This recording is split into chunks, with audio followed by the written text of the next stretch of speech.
time now to take your questions. Evan does have a mortgage question, and it's one that I hear a lot. Take a look.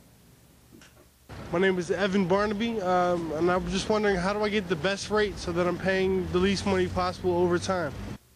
And I'm going to go right to you with that one. That's the question everybody asks. They think about what is the percentage I'm paying. Am I getting 5%, 6%, 7%? What is my mortgage rate? But it's not. That's not the only question they should be asking. It's a great point. Interest rate is one variable when it comes to your mortgage. I think it's important, once again, to find out what the buyer's goals are. We tend to focus on the absolute lowest total cost mortgage. That interest rate plays into that. The term plays into that. Whether it's interest only or principal and interest, and also, of course, how long you plan on holding on to this property.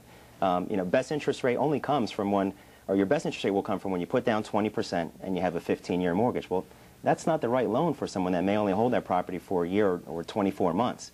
So again, going back to, it's important understanding what your goals are, how long you plan on holding on to that mortgage or that property, and finding the right mortgage that's going to fit that mold. About what happens if I have found the house I want and I need to, it's a competitive market, I know I want it, but I still have to sell my house. How do you manage that situation as a buyer?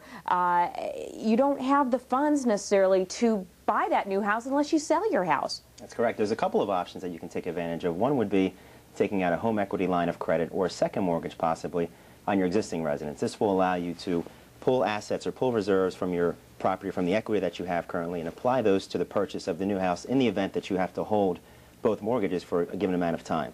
Another option, which is very similar, is taking a bridge loan. Bridge loan, more or less, is using the equity from a pending sale or property that you own currently, bridging that money over to the purchase of the new property. Of course, once your existing or your former residence was sold, the bridge loan is repaid and the interest is taken care of at that point. Is there an advantage of one over the other? Depends on your situation. Depends on your credit grade as well. They're almost identical. More people than not take out the home equity line of credit because it has an interest-only option available to it, and generally there are no early prepayment penalties, and it's great for a short-term fix. And you only spend what you need in that case too. Exactly. So exactly. You may take out a home equity line for $50,000. You only use maybe $20,000 or $25,000. You may want to pull some of your assets that you have on reserve. Combination of the two. Where a bridge loan, it's more of a set amount of money that's transferred over, and you're making payments on that immediately. Okay.